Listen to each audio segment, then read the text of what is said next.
नमस्ते, जय श्री राम, राधे राधे सभी को। आप सभी का मेरे चैनल पर वेलकम है। आप सभी का दिल से शुक्रिया और आप सभी को मेरी तरफ से ढेर सारा प्यार। करते रहिए अपने आप से प्यार और रखिए अपना ख्याल हमेशा और खुश रहिए अपने आप में, हमेशा खुश रहिए और अपनी ज़िंदगी को खुशहाल करते रहिए और अपने घर और परिवार को भी खुशियाँ बाँटते रहिए, अपने घर परिवार में भी, अपने सभी अपनों को भी खुशियाँ बाँटते रहिए और हमेशा खुश रहिए। आज हम बात करेंगे नियति की, कि कोई भी व्यक्ति आपको परेशान नहीं करता। नियति वश होकर वो आपको परेशान करता है। और नियति कैसे बनती है? नियति बनती है आपके कर्मों से। जिसने नियति को समझ लिया वो कभी परेशान नहीं होगा उसकी लाइफ में। नियति बनती है आपके कर्मों से। एक होगा अच्छा कर्म, एक होगा बुरा कर्म। अगर आपने कुछ भी ऐसा अच्छा कर्म किया, तो आज कर्म किया, मान लो आपने एक कर्म किया, आपने गाय को रोटी खिलाई। एक कर्म किया, एक ने एक कर्म किया, कुत्ते को पत्थर मारा। दोनों कर्म बने। अब वो कर्म जाके संचित होंगे स्टोर में। अब उसका फल आज के आज तो आपको मिलेगा नहीं, तो उसका फल मिलेगा समय पे, उसका समय आने पे। अब देखो उसका फल कैसे मिलता है, वो नियति कैसे बनेगी। जैसे आपको एग्जाम की तैयारी कर रहे हैं, तो उसमें जिसने मेहनत तो वो कर रहा है, लेकिन जो बंदा गाय को रोटी खिला रहा है, उसका फल मिलना था आज उसको, तो उसके आधा नंबर कम रह गया। वो आधा नंबर वहाँ जोड़ दिया जाएगा उसके, और वो उस एग्जाम में पास हो जाएगा, उसकी नौकरी लग जाएगी। और जिस बंदे ने कुत्ते को पत्थर मारा था, वो बंदा, उस बंदे ने भी मेहनत की, लेकिन उसका वो आधा नंबर काट दिया जाएगा वहाँ पे, और वो उस नौकरी से वंचित हो जाएगा। तो देखिए, अच्छे और बुरे कर्म का फल, अच्छा दोगे तो 10 गुना होके आएगा, और बुरा करोगे तो वो भी 10 गुना होके आएगा। तो कर्मा इज रियल। कर्मा के बेस पे ही हमारी लाइफ चलती है। जरूरी नहीं है कि वो इस लाइफ के ही कर्मा हो। कुछ लोग होते हैं हमारे रिश्तों में भी, जो हमें बहुत परेशान करते हैं। तो वो परेशान कर रहे हैं, हमारे पास्ट लाइफ में हमने उनको परेशान किया था, तो वो आज हमें परेशान कर रहे हैं। ए टू जेड हमें समझना होगा कि वो जब तक, जितना हमने उनको परेशान किया, तब तक वो हमको परेशान करेंगे, तब तक वो परेशान करेंगे। और जो ही उनका कर्मा बैलेंस हुआ, वो आपको परेशान करना बंद कर देंगे। तो आप इस बात से निश्चिंत हो जाइए कि कोई भी हमारे को अकारण परेशान नहीं कर रहा है। जो भी परेशान कर रहा है वो हमारे कर्मा के वशीभूत होकर कर रहा है, कर्मा के वशीभूत होकर कर रहा है। बिना कर्म के कोई परेशान नहीं करता। तो आज आप प्रभु का नाम लेके उस कर्मा को काट देंगे, तो आगे वो आपको परेशान नहीं करेगा। और अगर अभी भी आप उसी में उलझे रहे, नहीं काटे, तो फिर आएगा वो आगे। अब उसको तो उसका बदला पूरा करना ही है। कर्म कभी माफ नहीं करते। भगवान हमें माफ कर देते हैं, लेकिन कर्म कभी माफ नहीं करते। तो कर्मों का बदला निश्चित है। कोई लड़का बोलता है कि कोई लड़की बोल रही है कि उस लड़के ने मेरे को धोखा दिया। नहीं, उसने आपको धोखा नहीं दिया है। आपको समझना पड़ेगा, आपको धोखा नहीं दिया है, वो आपके कर्मों के वशीभूत होकर उसने वो सब कुछ किया। आपके ही कर्म थे, इस वजह से उसने आपको धोखा दिया। उसका कार्य खत्म हुआ वहीं पे। अब वो आगे बढ़ गया। अब आप आपकी लाइफ में उस चीज को ये समझोगे कि नहीं, वो मेरा कार्मिक था, मेरा ही कुछ पास्ट कर्मा था, इस वजह से मेरे साथ वो सब हुआ। तो आप लाइफ में खुश रहोगे आगे, किसी से कोई शिकायत नहीं होगी आपको। उस बंदे के साथ आप बहुत खुशी से रहोगे और बहुत प्रेम के साथ आपकी लाइफ आगे बढ़ जाएगी। और अगर आपने ये सोचा कि इसने मेरे साथ धोखा किया, तो आप उसी में फँसे रहोगे। तो आपको हमेशा हर चीज़ को पॉजिटिव वे में लेना है, हर चीज़ को पॉजिटिव वे में लेना है। जो भी हो रहा है उसको होने दो और आपको अच्छे कर्म करने हैं। तो अच्छे कर्म करोगे तो अच्छे कर्मों से आपकी नियति बनेगी आगे अच्छी, और कुछ ऐसे योग बनेंगे आपके कि आपको इस कदर तक ऊपर उठा दिया जाएगा कि लोग पूछेंगे कि ये सब कैसे हो गया। मैं ये नहीं कह रही आपसे कि आप इतनी भक्ति करिए कि अपना सब कुछ ही भूल जाइए, नहीं। अपनी ज़िंदगी जिए आराम से, खुश होइए, मस्त रहिए, अपना काम करिए, अपने आप से प्यार करिए, सेल्फ लव करिए और खुश हो जाइए, खुश रहिए, खुश रहना सीखिए लाइफ में। जैसे ही आप लव वाली फीलिंग में आओगे, चारों तरफ से आपके लव ही अट्रैक्ट करोगे आप। अगर आप सैड रहोगे, हमेशा दुखी रहोगे, तो चारों तरफ से दुखी दिखाई देगा आपको। तो आप हमेशा ग्रेटिट्यूड में रहिए। दूसरी चीज़, आप सेल्फ लव में रहिए। फिर देखो आपकी चीज़ें कैसे आगे बढ़ती है, कैसे आपकी चीज़ें ग्रो करती है। Karma is real. कर्मा कभी भी किसी का भी पीछा नहीं छोड़ता। आपको मैं बताती हूँ एक लड़की की कहानी जो रियल है, हमारे पास में ही है। मैं उसकी कहानी बताती हूँ आपको। एक लड़की थी, उसका नाम था प्रिया। तो उसके मम्मी पापा नहीं थे, तो उसके मामा मामी उसको ले आए कि हम करेंगे इसकी परवरिश। पर वो उसके साथ अच्छा बिहेव नहीं करते थे। वो उसको ऐसे नहीं समझते थे कि ये भी हमारी लड़की है। दूसरों के सामने से दिखावा करते थे, पर वो उसके साथ अच्छा व्यवहार नहीं करते थे।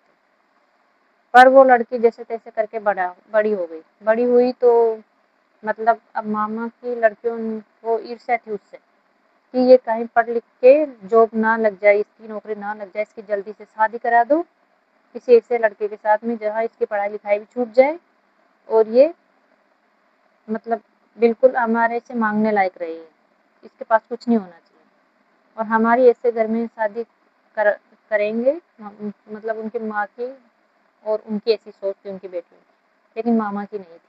मामा बहुत अच्छे इंसान थे। तो उन्होंने मतलब उन लड़कियों ने, मामा की लड़कियों ने उस बुआ की लड़की के लिए बोला कि इनको आप इनकी आप शादी करा दीजिए।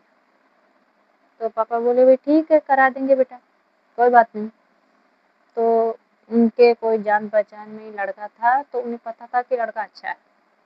हाँ, घर में गरीब था लेकिन लड़का अच्छा था।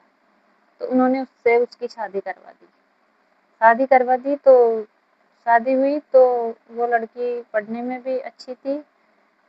तो उन्होंने, तो उनका क्या था कि ये ज्यों ही ससुराल जाएगी तो घर के काम काज में पड़ जाएगी, इसकी पढ़ाई लिखाई सब छूट जाएगी, कुछ नहीं होगा, ये कुछ नहीं कर पाएगी इसके जीवन में, ऐसे ही रहेगी ये हमारे से हमेशा हमारे पास आके रोती धोती रहेगी। पर देखो कर्मों का सच, उसके कर्म अच्छे थे, उसकी नीयत अच्छी थी, वो अपना कर्म करती गई और प्रभु पे विश्वास था उसे, क्योंकि उसका कोई था नहीं। तो वो बस भगवान को ही मानती थी कि मेरा यही सब कुछ है। बस वो यही करके सच्ची ईमानदारी के साथ मेहनत करती थी और करती गई, करती गई। और इधर मामा की लड़कियों की भी ऐसे मतलब मामा मामी वगैरह उन्होंने रिश्ता देखा उनका, और उनका शादी तय कर दी एक बड़े से घर में। दोनों लड़कियों की, मामा की 2 लड़कियां थी, दोनों की शादी तय कर दी एक बड़े घर में। चलो हो गया, कुछ दिन बीते। कुछ दिन बाद देखो उनके पति की, वो प्रिया थी, प्रिया की शादी होने के बाद में प्रिया के हस्बैंड की भी जॉब लग गई और प्रिया के हस्बैंड की जॉब लग गई, तो वो उन्हें पढ़ाने लगी साथ में। वो पढ़ने लगी तो पढ़ते पढ़ते प्रिया भी एक गवर्नमेंट जॉब लग गई प्रिया की भी। अब दोनों अच्छे से कमाने लगे तो अच्छा घर भी बनवा लिया, अच्छा पैसा भी हो गया, सब कुछ हो गया। अब बीत गए होंगे मुश्किल से 8-10 साल बीत गए थे। ऐसे करते करते अब एक दिन क्या हुआ, वो प्रिया के मामा थे, वो बीमार हो गए। अब वो हॉस्पिटल में थे, तो वो बोले कि मेरी बेटियों को बुलाओ। तो सबसे पहले उनकी बेटियां थी जो आई, पर उनको भी कॉल कर दिया था मामा ने, भांजी को भी, प्रिया को भी। तो प्रिया भी आई और वो भी आई। तो सबसे पहले वो आई तो लड़ते झगड़ते हुए ही आई दोनों। उनके पास मतलब उनकी ऐसी कंडीशन हो गई कि उनके पास कुछ बचा ही नहीं था, और उल्टे अपने पापा से इस हालत में भी आके वो पैसे मांग रही थी कि पापा, हमारे ससुराल वालों की ऐसी डिमांड है कि 1-1 लाख रुपए चाहिए, हम कहाँ से दें, आपको देना पड़ेगा। अब पापा की तो ऐसी सिचुएशन थी नहीं, तो पापा तो कुछ बोल नहीं पाए उनको। पर प्रिया वहाँ पे आ गई थी। प्रिया को सब समझ आ गया था कि इनका क्या हुआ है और क्या नहीं। तो प्रिया ने सबसे पहले तो अपने मामा को संभाला, उनकी हेल्थ वगैरह सब पूछा, और डॉक्टर से बोला कि जितना पैसा चाहिए उतना हम देंगे और इनका अच्छे से इलाज करिए। चलो, मामा स्वस्थ होके घर आ गए। अब मामा बोले कि मेरे पास इतना पैसा है नहीं, मतलब उनकी ऐसी हालत बन गई थी, पूछो मत। फिर उन्होंने प्रिया प्रिया ने उनकी मदद की, और उनको वो पैसे भी दिए, और उनको समझाया, अपनी बहनों को भी समझाया और अपनी मामी को भी समझाया कि जो तुमने मेरे साथ किया था, जो कुआं तुमने मेरे लिए खोदा था, वो आज तुम्हारे लिए ही भारी पड़ गया। तो आप भी किसी का बुरा ना सोचें, कर्मा इज रियल।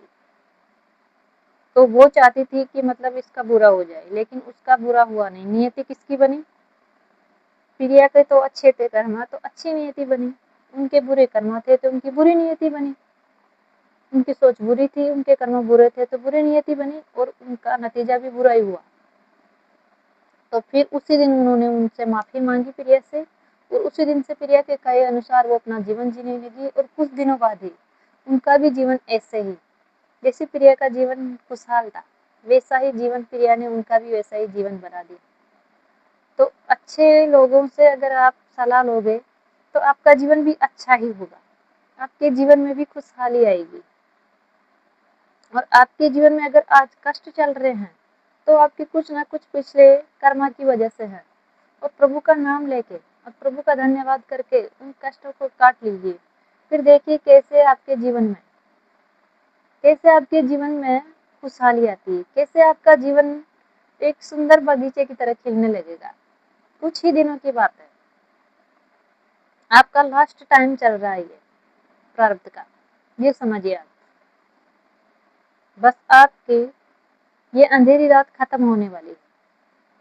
आप प्रभु पे विश्वास रखिए और आगे बढ़िए अपनी लाइफ में, और अच्छे अच्छे कर्म करते रहिए। किसी का आज मान लो ना, अगर आप आज किसी का दिल दुखा रहे हो तो किसी न किसी रूप में वो आपका दिल दुखाएगा आके। तो कर्मा पे ध्यान दीजिएगा, सोच समझ के कर्मा कीजिएगा। कोई आपको मिले, अगर मान लो कोई दुखी है, आप इतना मान लो आप कहते हो कि मेरे पास पैसे नहीं है, मैं किससे मदद करूं। कोई बात नहीं, आपके पास पैसा नहीं है, पर आपके पास आपकी वाणी तो है ना। इस वाणी से लोगों की मदद कीजिए। जैसे कोई दुखी है तो उसके कंधे पे हाथ रख के जाके ये बोल दीजिए आप उसे, तो किसी प्रॉब्लम में है, कोई बात नहीं, मैं हूं ना आपके साथ में, चिंता मत करिए आप।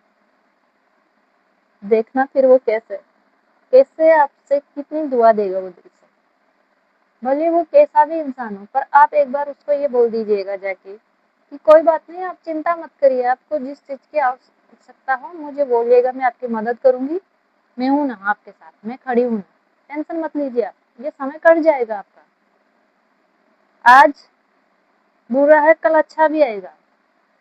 बस विश्वास रखिए प्रभु पे और अपना जीवन अच्छा बनाते जाइए। देखिए कैसे आपके जीवन में खुशियों की बारिश होगी। आप खुद कहोगे आके कि वाह, चमत्कार हो गया। इसलिए किसी का भी अगर आपसे अच्छा ना हो सके तो बुरा मत कीजिएगा। आपने वो गाना सुना होगा ना, ये नियति भेद नहीं करती, जो लेती है वो देती है। ये जग कर्मों की खेती है, जो बोएगा वो काटेगा, ये जग कर्मों की खेती है। तो अच्छे अच्छे कर्म करिए। कोई दुखी है तो उसके आंसू पहुंचे जाके, कि आप रोइए मत, कुछ ही दिनों की बात है, ये सब बीत जाएगा, आप टेंशन मत लीजिए, उसके मजे मत लीजिए। कोई दुखी है ना तो उससे ये मत बोलिए कि ये मतलब ये सब ढोंग कर रहा है, नाटक कर रहा है, ये सब नाटक कोई नहीं करना चाहता। दुखी होता है ना तभी इंसान की आंखों से आंसू निकलते हैं, ऐसे कि कोई रोता नहीं है अपने लाइफ में। कोई भी इंसान हो, चाहे वो कितना भी बुरा क्यों ना हो, पर उसकी आंखों से आंसू तभी आते हैं जब वो अंदर से दुखी होता है। ऐसे किसी इंसान की आंखों में आंसू नहीं आएंगे, मर्द हो या औरत हो, कोई भी हो। बस आपको इतना कर देना है, उससे आपके इतने अच्छे कर्मा बनेंगे, आपके आगे जाके ऐसे योग बनेंगे कि आप उसके लिए उस टाइम भगवान हो, ऐसे समझ लो। तो उसका दिल मत दुखाइए। आज वो किसी भी सिचुएशन में है तो आप पत्थर फेंकोगे उस पे जाके। बहुत से लोग हैं ऐसे जो पत्थर फेंकते हैं आके, वो बोलते हैं कि कुछ नहीं होने जाने वाला, कुछ नहीं होगा। सब ऐसे नाटक करते हैं, फालतू के ढोंग करते हैं, पर फालतू के ढोंग कोई नहीं करता। सब अपनी सिचुएशन के हिसाब से, जिसके ऊपर बीतती है ना उसको पता है। तो किसी की भी ऐसी सिचुएशन आए तो उसमें आप मदद करिए, उसका मसीहा बनिए। फूल नहीं बिछा सकते तो कांटे मत बिछाइए, किसी के भी रास्ते में कांटे मत बिछाइए। अगर आप मदद भी ना कर पाओ तो चुपचाप शांत बैठ के उस टाइम को निकाल दीजिए। लेकिन अगर मान लो किसी के घर में झगड़ा हो रहा है, उसको देख के आप खुश हो रहे हो,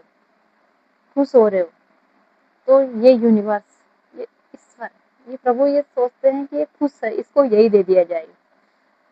और अगर आपके घर में है तो अगर आपके घर में है झगड़ा और देख के कोई खुश हो रहा है, तो उस टाइम आप बोलिए, हे प्रभु ये खुशी इन्हें ही दे दीजिए आप, ये खुशी इन्हें ही दे दीजिए आप। जिस चीज को देखकर ये खुश हो रहे हैं ना, हंस रहे हैं बड़े, ये झगड़ा इन्हें इनके घर में दे दीजिए प्रभु, ये बड़े खुश हो जाएंगे। फिर देखिएगा वो झगड़ा आपके घर से खत्म हो जाएगा, लेकिन एक दिन जो आप पे हंस रहे हैं ना, वो उन्हीं के ऊपर चला जाएगा। जो हंस रहे हैं ना उन्हीं लोगों के ऊपर चला जाएगा। तो अपने आप को मतलब खुश रखने की कोशिश कीजिए हमेशा के लिए। तो आज के लिए मैं इतना ही कहना चाहूंगी, और यहाँ तक वीडियो देखने के लिए आप सभी का बहुत बहुत शुक्रिया, दिल से धन्यवाद आप सभी का। और मेरे चैनल को लाइक और सब्सक्राइब करना ना भूलें। हो सके तो ये बताएं वीडियो में कमेंट करके कि आपको वीडियो कैसा लगा, और किस चीज़ के बारे में हमें बात करनी चाहिए, आपको बतानी चाहिए, कमेंट करके ज़रूर बताएं हम आपको ज़रूर बताएंगे अगले वीडियो में। धन्यवाद, दिल से शुक्रिया आपका, कोटि कोटि धन्यवाद।